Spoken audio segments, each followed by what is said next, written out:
crianças no caminho que elas deverão andar. Em nome de Jesus, e a Igreja Santa do Senhor diga amém. Glória a Deus. Uma salva de palmas para os nossos pequeninos. Glória a Deus. Voltando do sul, na estrada, eu e a pastora viemos compartilhando a respeito do culto de hoje.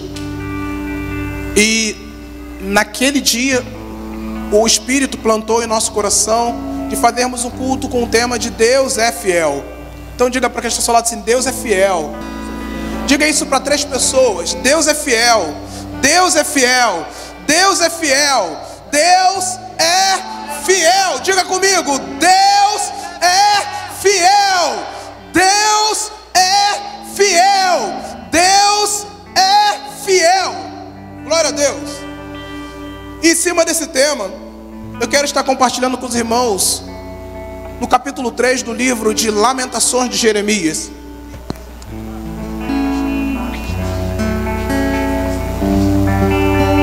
Aí de repente você pensa: peraí, pastor, a gente vai falar da fidelidade de Deus tendo como texto base Lamentações de Jeremias? É exatamente isso. No período que Jeremias escreveu esse livro, Israel estava no cativeiro babilônico. Israel estava em uma situação muito complicada, muito desfavorável.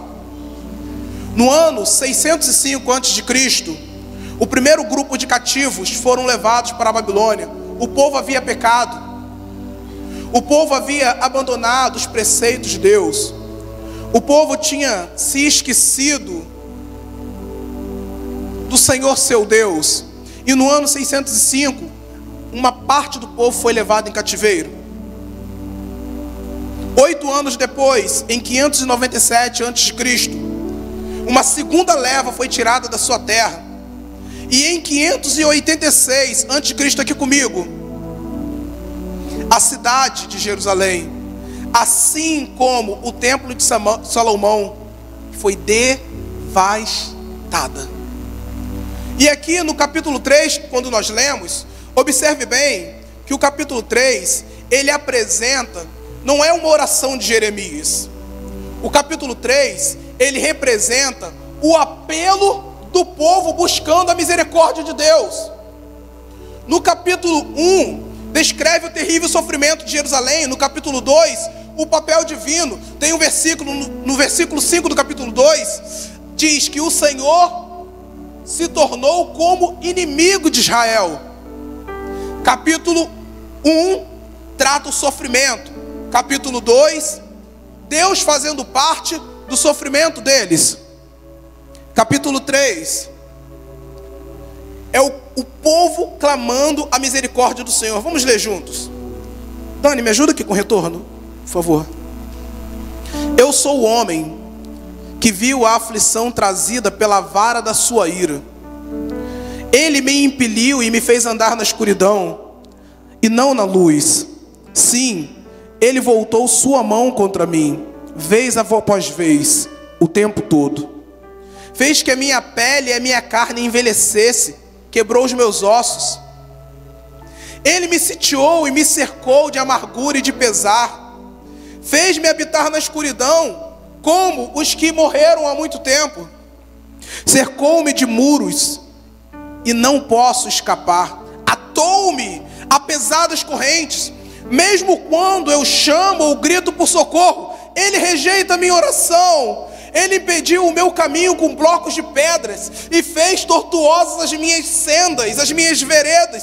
Como um urso à espreita, como um leão escondido, arrancou-me do caminho e despedaçou-me, deixando-me abandonado. Preparou seu arco e me fez alvo de suas flechas. Atingiu o meu coração com flechas de sua aljava. Tornei-me objeto de riso de todo o meu povo. Nas suas canções, eles zombam de mim o tempo todo. Fez-me comer ervas amargas e fartou-me de fel. Quebrou os meus dentes com pedra. Pisoteou-me no pó. Tirou-me a paz. Esqueci-me do que significa prosperidade. Por isso digo, meu esplendor já se foi, bem como tudo o que eu esperava do Senhor.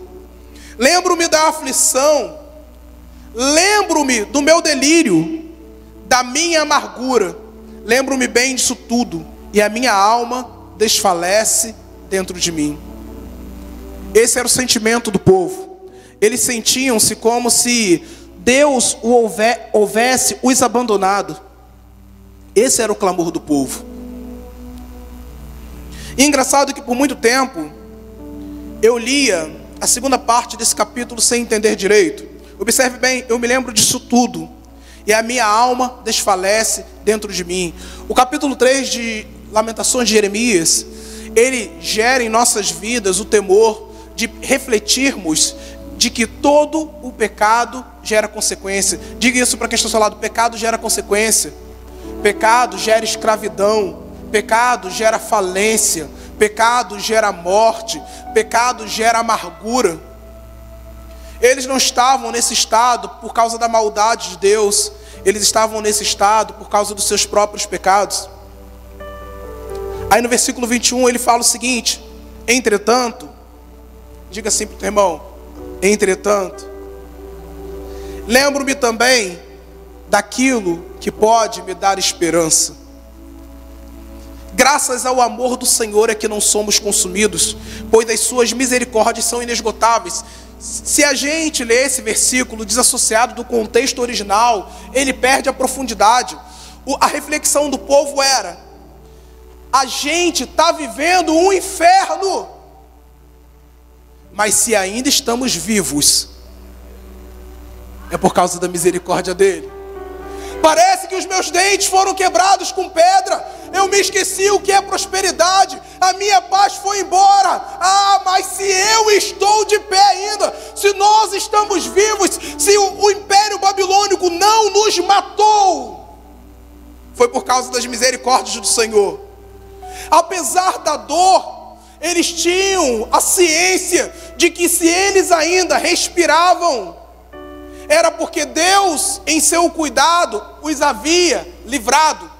Por isso, eles estavam escravos, mas estavam vivos. Eles estavam desesperados, mas estavam vivos. Eles estavam abatidos, mas estavam vivos. A sua pátria tinha sido destruída, mas eles estavam vivos, e eles sabiam que era por causa da misericórdia do Senhor. Apesar da malignidade dos seus inimigos, a cada manhã a fidelidade do Senhor se renova. Versículo 23: pois as suas misericórdias são inesgotáveis, renovam-se cada manhã, grande é a sua fidelidade. Diga assim para quem está ao seu lado: você está de pé até hoje, apesar de cada dia difícil que você viveu, apesar de cada adversidade, apesar de cada circunstância que você não tinha resposta, por causa da fidelidade de Deus. Grande é a sua fidelidade. Aí agora ele dá um parecer pessoal: eu falo por mim mesmo. Primeiro ele estava falando como povo, agora ele fala como Jeremias: eu falo por mim mesmo.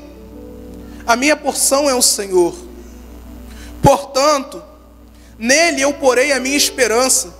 O Senhor é bom para aqueles cuja esperança está nele.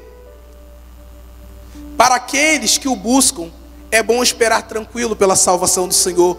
Irmãos, eles estavam no meio do vale da sombra e da morte, e eles estavam dizendo: bom esperar no Senhor. É bom que o homem suporte o jugo enquanto é jovem, leve-o sozinho e em silêncio, porque o Senhor o pôs sobre ele. Põe o seu rosto no pó, talvez ainda haja esperança. Ofereça o rosto a quem quer feri-lo, e engula a desonra, porque o Senhor não te desprezará para sempre.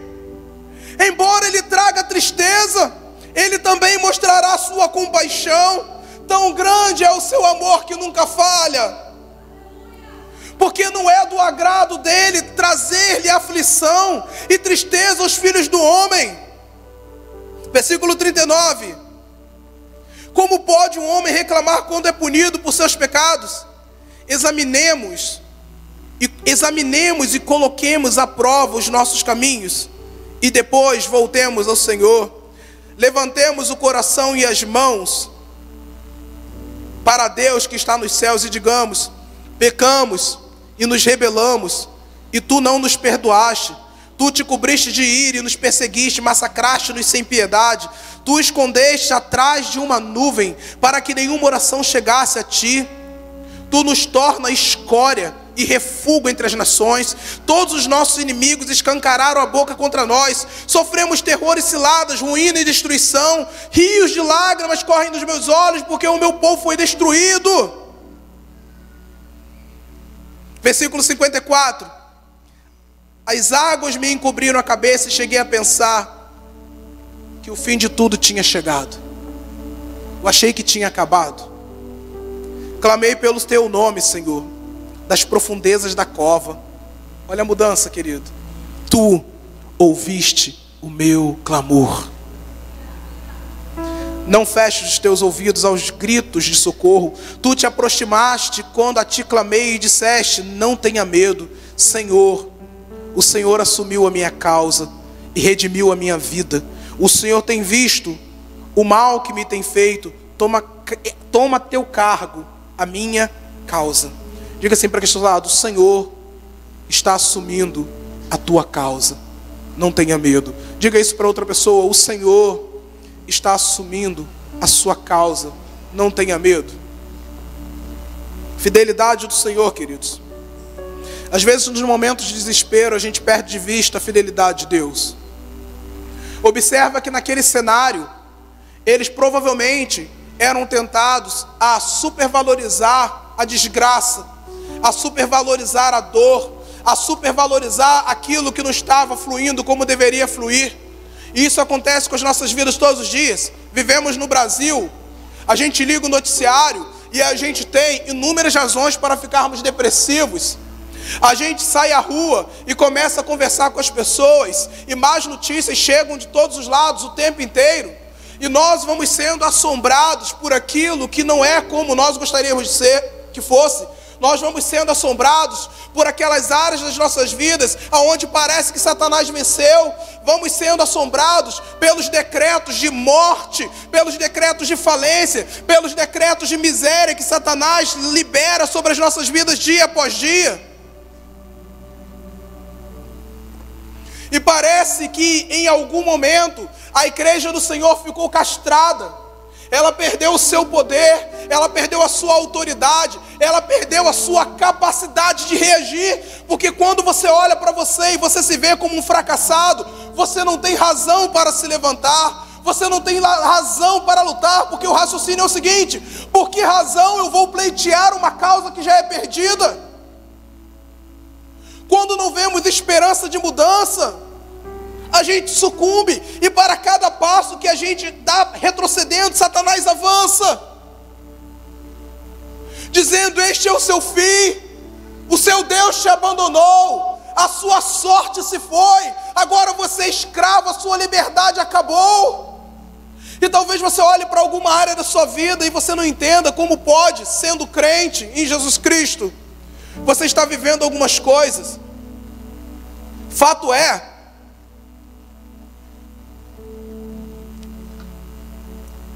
que temos a tendência de nos colocar na posição de vítima. Isso é um mecanismo normal do ser humano. Quando algo dá errado, a reflexão primária não é: Senhor, será que algo na minha vida não está conforme os seus preceitos? A reflexão primária não é essa. A reflexão primária é: por que Deus me abandonou? Aonde Ele está que não me vê a minha dor? Por que é que eu estou passando por isso? O fato é que Deus, como um pai de amor, Ele prefere permitir que alguns caos cheguem até nós do que nos perder eternamente. Israel estava no cativeiro, e no cativeiro eles voltaram para o Senhor seu Deus. A abundância, a bonança para Israel por algum tempo foi um grande problema. E Deus usou a Babilônia como ferramenta de resgate, para que aquele povo não se perdesse. No capítulo 30 de 1 Samuel, narra quando Davi e seus soldados chegaram a Ziclag. No terceiro dia, os amalequitas tinham atacado Neguebe, incendiado a cidade. E quando Davi chega a Ziclag, tudo tinha ido embora. As suas mulheres, seus filhos, as mulheres de todos os seus soldados. E eles ficaram desesperados. Eles tinham sido roubados. Davi tinha sofrido um fracasso temporário. Ao chegarem a Ziclag, Davi e seus soldados encontraram a cidade destruída pelo fogo. Talvez você tenha chegado na sua casa algum dia essa semana e você encontrou a sua cidade emocional destruída, a sua cidade financeira destruída, a sua cidade familiar destruída, a sua intimidade com Deus destruída. Ziclag estava assim. E a Bíblia fala que as mulheres, os filhos e filhas tinham sido levados como prisioneiros. Então Davi e os seus soldados choraram em alta voz até não terem mais forças. Tudo o que eles puderam fazer foi chorar, chorar, chorar e chorar. Davi ficou profundamente angustiado, porque os homens queriam apedrejá-lo. Davi estava sendo considerado pelos homens como alguém que havia falhado. Mas no final do versículo diz assim: Davi, porém, fortaleceu-se no Senhor, o seu Deus. Primeira pergunta que eu quero te fazer nessa noite: no dia do desespero, onde você busca forças? No dia do desespero, aonde você busca forças? Quando tudo dá errado, quando a sua vida é mexida, quando as coisas saem do lugar planejado, quando as forças se vão, aonde você busca força? A Bíblia diz que Davi buscou força no Senhor. E então ele diz ao sacerdote: traga-me o colete sacerdotal. No dia da prova, Davi se lembra que ele tinha um sacerdócio. E ele se apresenta diante do Senhor e o consulta. Segunda pergunta que eu quero te fazer: quem são os teus conselheiros no dia mau? No ápice do desespero, Davi, ele se fortalece no Senhor. Ele toma o colete sacerdotal e consulta o seu Deus. O que eu devo fazer, Senhor? O que eu devo fazer, Senhor? O que eu devo fazer? Durante um bom tempo, o povo cativo na Babilônia, eles tentavam entender por que Deus o havia abandonado. Eles não conseguiam entender que o estado deles era consequência do seu pecado. Eles entendiam que o estado deles era fruto da maldade de Deus. E é muito complicado essa reflexão, porque a gente tem a tendência a olhar para nós mesmos com uma visão muito mais santa do que de fato somos. Se o Senhor pedisse para que você fizesse uma autoanálise, provavelmente você passaria longe do seu real estado. Isso vem desde o Éden. O nosso pecado é responsabilidade de alguém, e as consequências é culpa de um Deus cruel. Aí a gente começa a perceber algumas diferenças. No momento que o povo começa a dizer: nós nos rebelamos contra ti, nós falhamos, nós pecamos, o Senhor começa a mudar a sorte dele. No momento que Davi, ele busca forças no Senhor, no momento em que Davi, ele se posiciona como um sacerdote, consulta o seu Deus, a resposta vem: vá atrás dos seus inimigos, e eu os entregarei em sua mão. E Davi vai. Ele sai com 600 homens, 200 na metade do caminho dizem: não aguentamos, estamos cansados. E ele vai com 400 homens. Irmãos, é um negócio muito poderoso, muito poderoso. Capítulo 30 de 1 Samuel. Observa bem. No versículo 19, versículo 18 diz: Davi recuperou tudo o que os amalequitas tinham levado, incluindo as suas 2 mulheres, nada faltou. Davi tinha sido roubado, mas quando ele se posiciona em Deus, tudo o que outrora havia sido roubado lhe é restituído. Preste bem atenção no versículo 19: nada faltou, nada faltou, tudo o que foi roubado foi restituído, nada faltou, nem jovens, nem velhos, nem filhos, nem filhas, nem bens, nem qualquer outra coisa que foi levado. Davi recupera tudo. Aonde está o seu sacerdócio? Na hora do desespero a gente esquece que é crente, a gente age como ímpio, a gente busca conselhos em homens. No dia mau, se fortaleça no Senhor, assuma o seu sacerdócio, consulte o seu Deus, tudo lhe será restituído.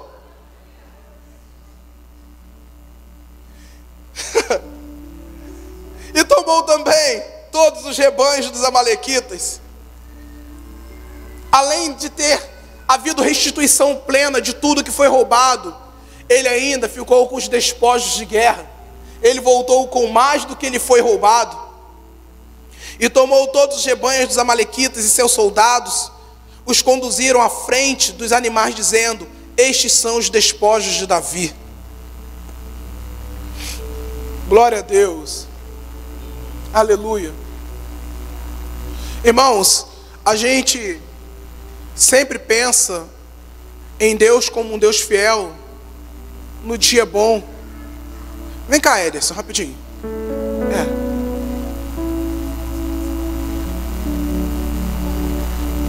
Na minha vida só tem um Senhor, outro igual não há. Aleluia! Glória a Deus! Louvado seja o nome do Senhor! É o mesmo de ontem, o de hoje e o de amanhã e eternamente. O Senhor muda, o Senhor restitui, o Senhor transforma. Está aqui, ó, de dentro para fora, era para dentro. Glória a Deus. Desculpa de quê? Você me chamou aqui, eu não sei o que era para fazer, sair falando. Era para isso mesmo. Aleluia. Meus queridos, a paz. Para quem não me conhece, vou me apresentar aqui mais uma vez. Ederson, o servo do Senhor. E que privilégio, hein? Que privilégio o Senhor me deu de, na prorrogação, me chamar para o jogo dele. Isso mudou minha vida. E a vida da gente, ela muda quando o Senhor verdadeiramente entra nela, nos seus poros, nas suas células, nas suas moléculas, no jeito de pensar, no jeito de agir, no jeito de vestir, no jeito de falar.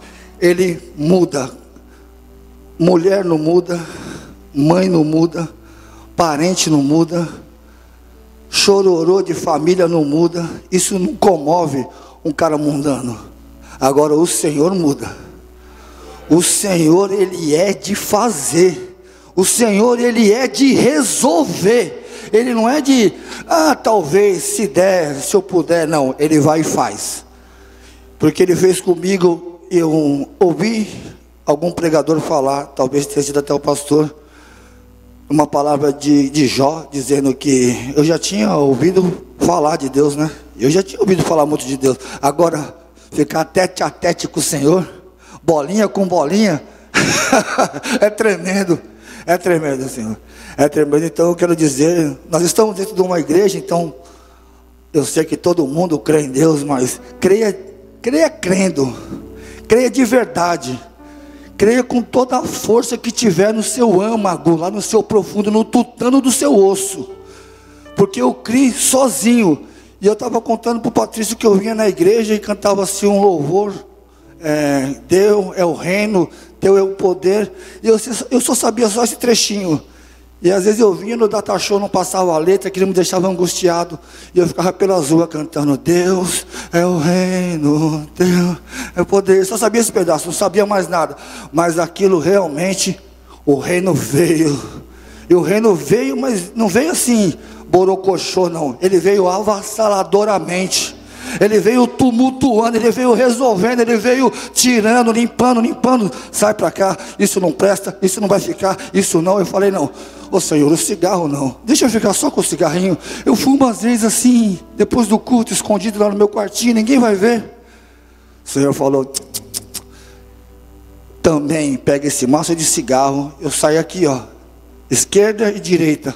O cigarro estava no bolso de trás. O Senhor mandou eu jogar fora. Eu relutei, falei, não, olha eu com esses papos de crente, já ouvindo a voz do Senhor, sozinho na rua. Eu estou ficando é louco, né? Vou jogar cigarro fora não. E aquilo me incomodando, peguei o maço, não olhei, amassei e joguei. Entrei no meu quarto. Estou falando isso porque o cigarro me acompanhou 25 anos da minha vida, 2 maços por dia. Então faz a conta aí. É muito cigarro, né? É muita toxina dentro do corpo. Joguei o cigarro fora, entrei no meu quartinho, deitei no meu edredom assim, e me deu aquela vontade de acender o último cigarrinho para dormir. Eu levantei e saí na rua, de madrugada, sozinho, caçando o cigarro que eu gosto. Estava no mesmo cantinho, catei ele assim. O Senhor falou, joga fora. Mas Senhor, eu saí de casa de novo agora de madrugada, deixa eu fumar o último. Joga fora.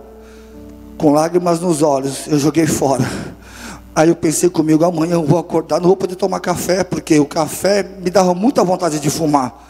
Eu acordei de manhã, olhei para o bule, falei, não vou tomar café. O Senhor, toma seu café em paz.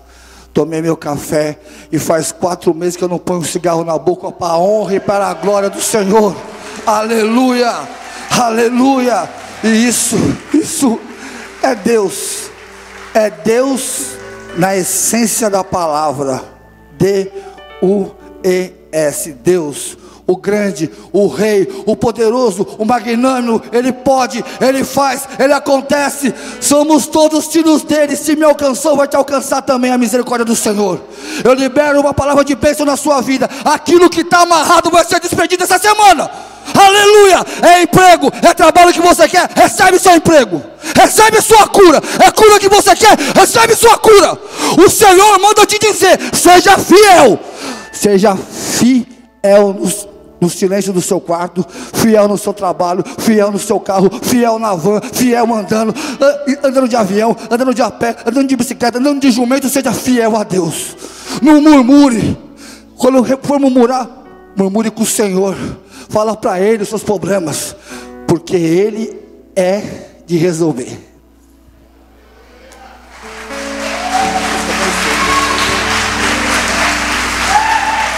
Quem são os seus conselheiros no dia mau? Quem são os teus conselheiros no dia mau? Porque você sai da sua posição sacerdotal no dia mau? Porque você não consulta Deus no dia mau? Não tente avaliar a fidelidade de Deus por algumas derrotas que acontecem no meio do caminho. Eu estava indo para o Rio para uma reunião de trabalho na Assembleia de Deus de Bom Sucesso com o pastor Jaime Soares, iniciando um novo projeto da minha vida. E estava indo, ouvindo Hillsong, todo feliz. Uma nova fase estava começando. E a 120 km por hora, meu carro roda e bate de frente no muro de contenção. E meu carro rodou 4 vezes. Enquanto ele rodava, a única coisa que eu gritava era, me salva, Senhor.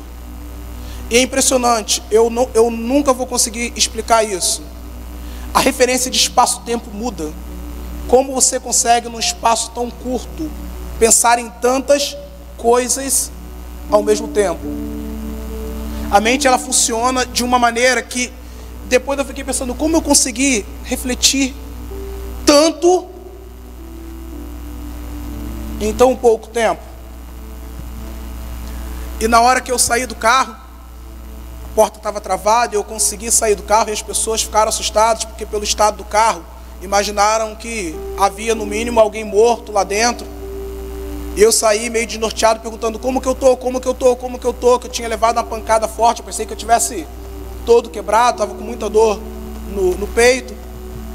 E o cara falou assim, 2 carros pararam, foi Deus que te salvou. Eu falei, eu sei.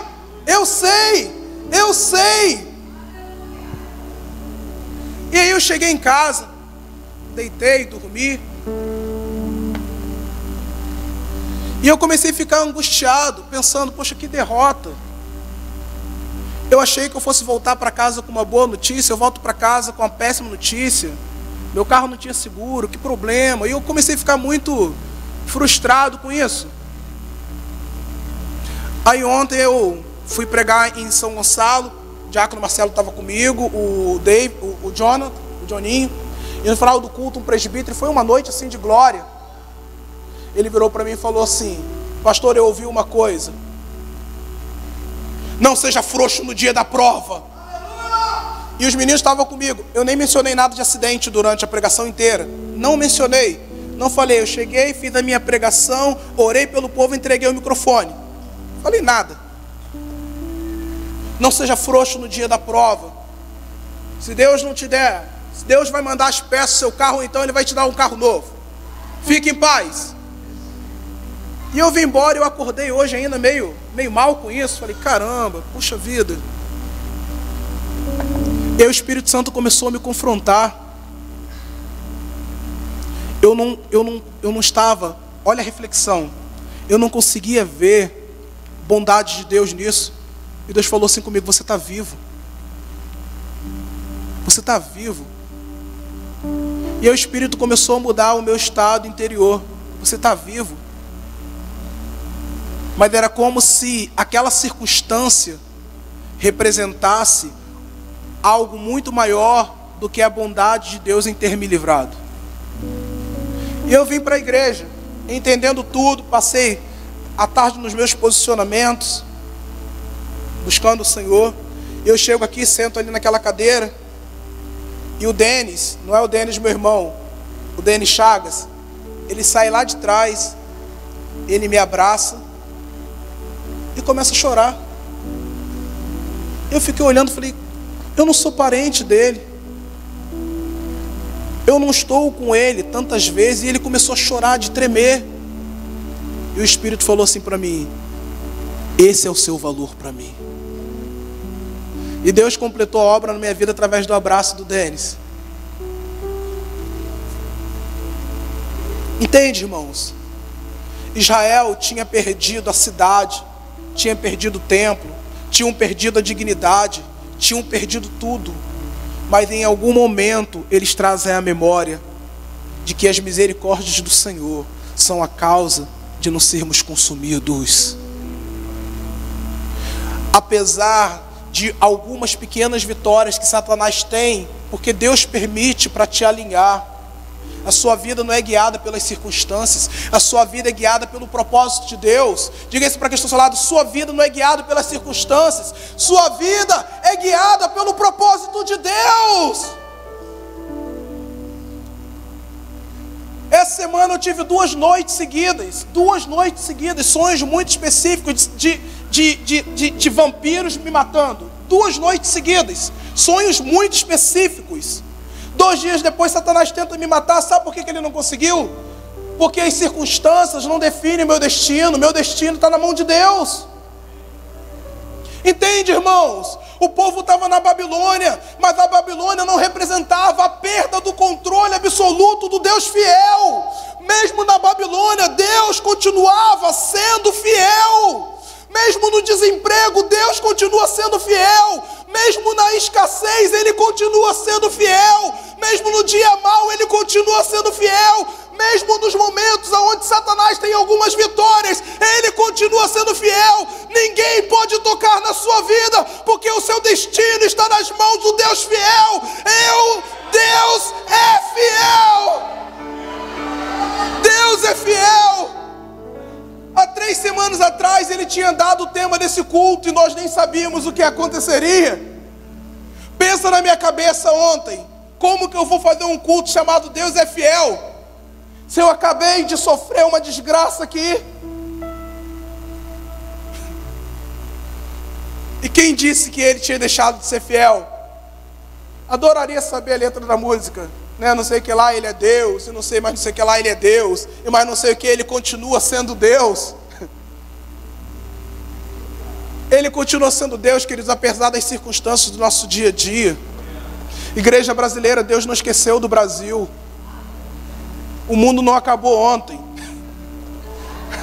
O mundo não acabou ontem conforme previram. A sua vida não vai acabar sem que você veja o favor do Senhor sobre a sua vida. Mas sabe quando que a nossa sorte muda, querido? Quando a gente começa a olhar para nós mesmos com os filtros dos olhos de Deus. Quantas reflexões preciosas nesses últimos 2 dias o Espírito me permitiu fazer. 2 coisas eu não entendia. Eu não entendia por que eu tinha passado por algumas coisas. E também não entendia para que Deus tinha me livrado.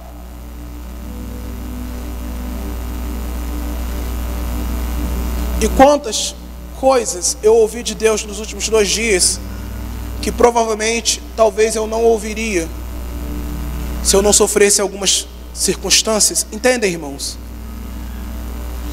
A sua sorte começa a mudar quando você começa a agir com justiça própria na sua vida. Quando o falar falso, a língua falsa e o dedo acusador caírem e você começar a se autoavaliar. A nossa sorte muda quando a gente diz: Senhor, eu entendi, eu tenho pecado. Senhor, eu entendi, eu tenho sido rebelde. Senhor, eu entendi, algumas coisas não estão como deveriam ser. Jó era um homem que amava o Senhor, mas ele não tinha um conhecimento pessoal de quem Deus era. E era melhor que Jó era melhor que Jó passasse por perdas do que se perder de Deus ao longo do caminho por não conhecê-lo de verdade. Entende isso, irmãos? Fala assim para quem está ao seu lado: apesar das tuas dores, as misericórdias do Senhor são a causa de você não ser consumido.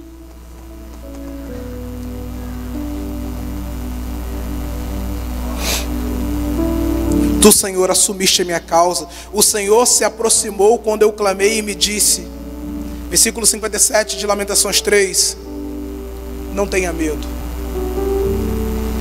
E aí eu entendo o que eu ouvi ontem: não seja frouxo no dia mau, não tenha medo. Não passa pela prova se fazendo de coitado, não. Passa pela prova como crente. Passa pela luta como homem de Deus. Ergue a sua cabeça, porque é do alto que virá o teu socorro. É do alto que virá a tua provisão. É do alto que virá a tua resposta. É do alto que virá o teu livramento. A sua vida não é guiada pelas palavras que são liberadas sobre a sua vida. A sua vida não é guiada por aquilo que pensam ou dizem a teu respeito. A sua vida é guiada pelo Deus fiel que cuida de você, que te chamou pelo nome antes de você existir. Todos os nossos dias estão escritos no livro de Deus. A nossa vida é guiada pelo Ruios. Pelo Kairos. Kairos é um tempo determinado. Quando a Bíblia diz que há um tempo determinado para todo propósito debaixo do céu, a palavra usada ali é Kairos. Um tempo específico. Todos os nossos dias estão escritos no livro dele. Diga assim para o teu irmão: Deus é fiel. Deus é fiel. Se coloque de pé. Você tem 2 caminhos nessa noite: olhar para todas as suas dores e murmurar, ou olhar para o favor de Deus no meio disso tudo e dizer: Senhor, a cada dia que eu levanto é por causa da sua fidelidade, porque o Senhor te deu mais um dia de vida. Nada é aleatório, irmãos.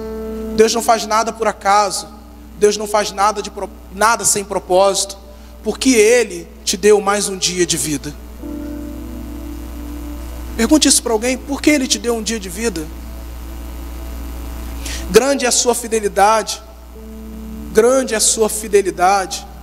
Eu queria que o Espírito Santo trouxesse à sua memória aquilo que te gera esperança.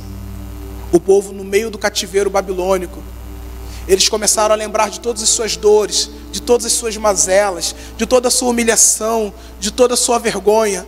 Mas lá no meio eles dizem: mas lembrei-me também. Ah, irmãos, lembrei-me também.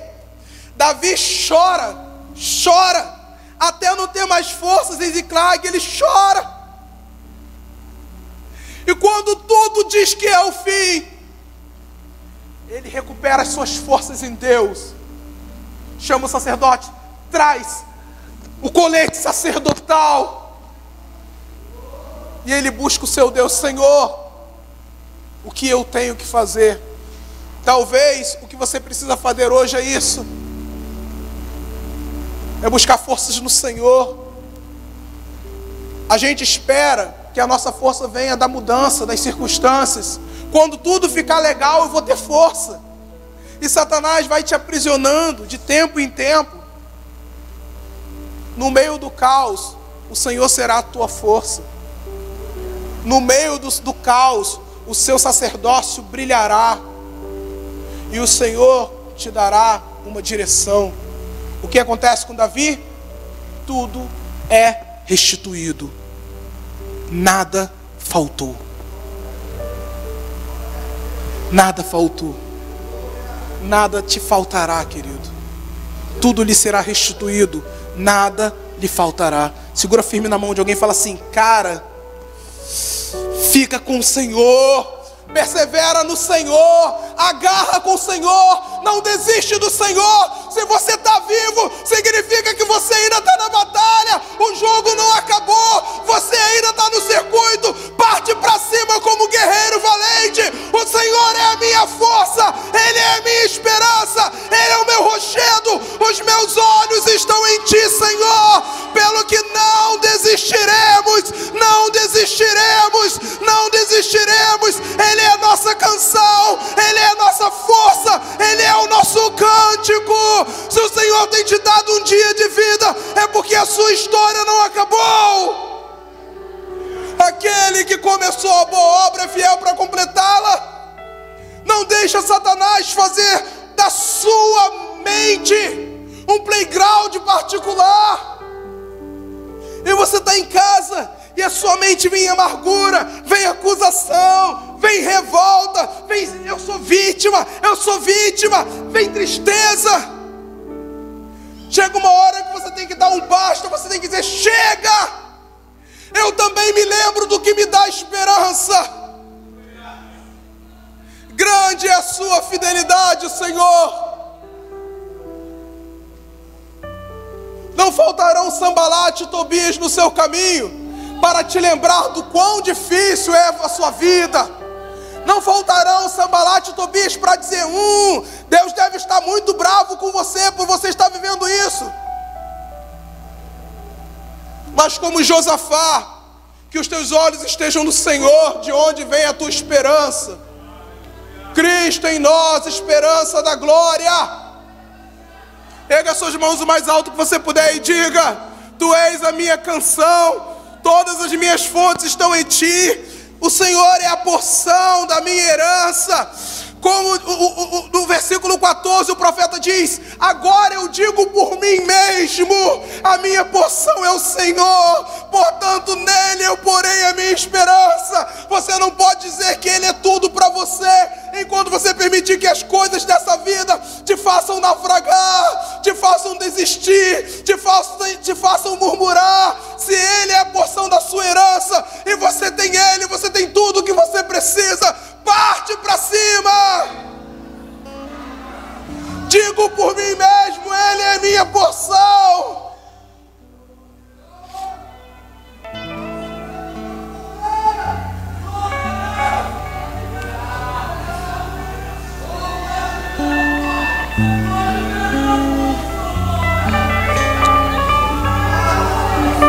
Oh, clame em alta voz.